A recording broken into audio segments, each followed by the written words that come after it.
Hello members, and welcome to another weekly update. We look over my shoulder, see what I'm thinking, what I'm doing, etc. You know the drill.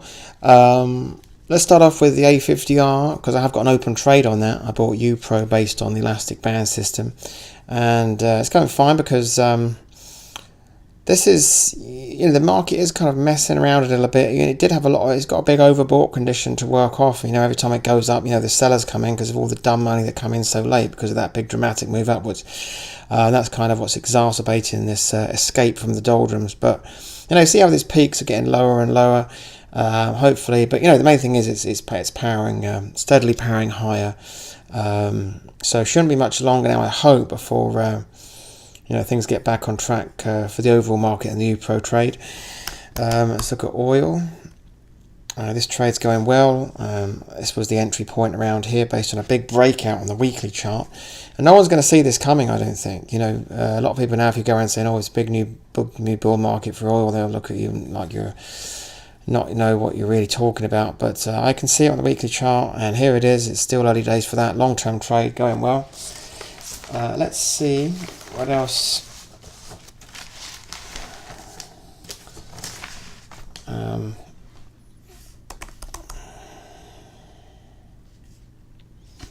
That one's still going ahead nicely, chugging along. I was in down there, and it's up there now.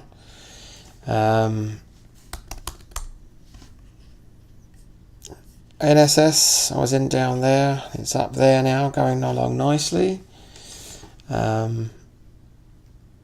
What else here? IMU.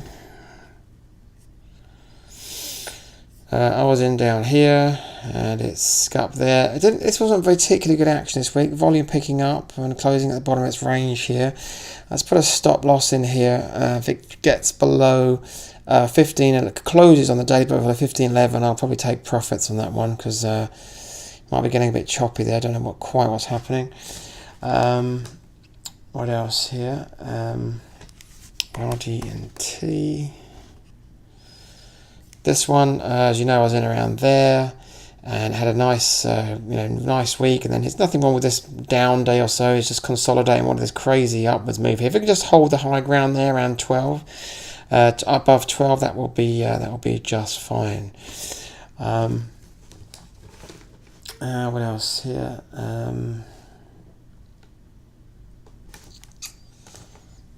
Let's look at things I was checking in on last week.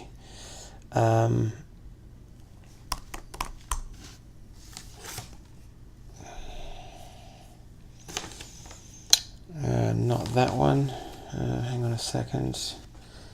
Let's look at things I was either looking at last week or just for entertainment purposes. Some of it I didn't get on the trade. Then here it's where it's at right now.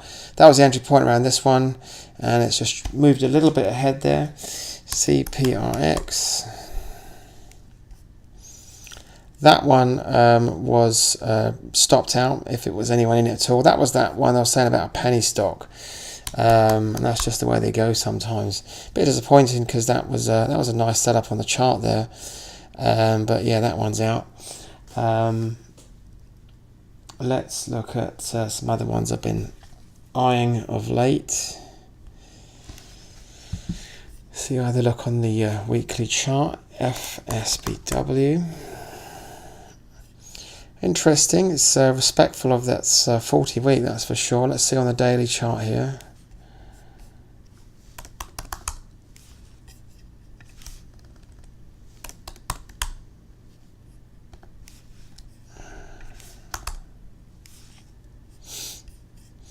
I've got quite a clear line of support there to match the weekly. At around 54 it looks like. Yeah, something like that. And that's good. I like it when it matches the daily and the weekly chart. And there's that line there around 54. We could have you can see the intraday here as well. Buyers have come in there. That's an entry point around, you want to say 54 to 55. So if it comes down a little bit, that would be ideal. And if it closes about 53, I think it's fair to say a stop on that one. Even if you said, you've got to wait for it to get below the 200 day there, that's still, less than 10% of a stop there, but I like to keep them tight as possible, so around there will be a good one. Let's also look at DQ. A bit of a huge shoot up there, and then consolidating sideways like that. Let's see what the daily chart looks like.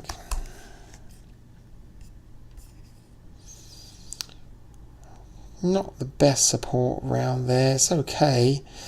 If I was going to do that, I'd put a stop in there at around 40. Looking back, getting at 45, and then have a stop at somewhere like there about 42.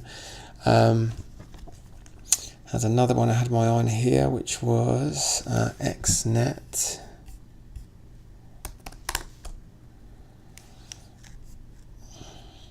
So the reason I'm not being too committed is that the market, as I've said in the other video, is a little bit neutral right now.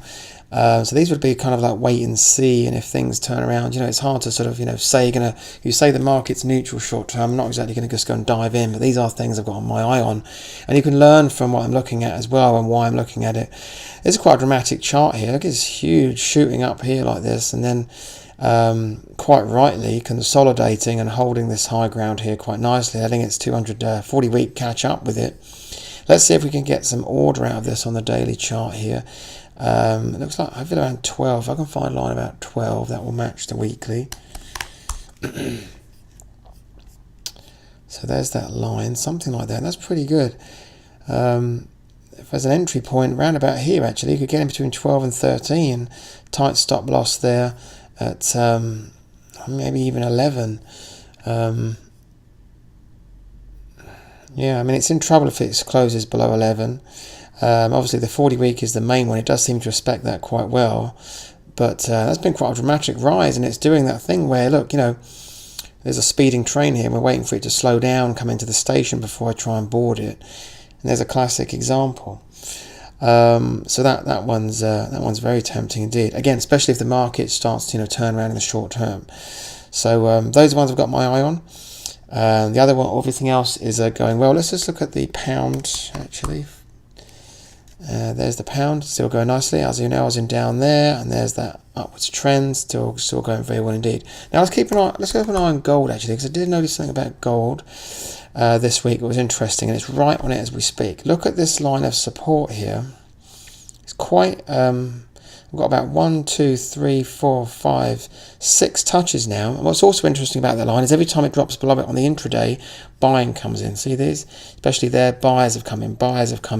That's a pretty clear line. It's right on it right now.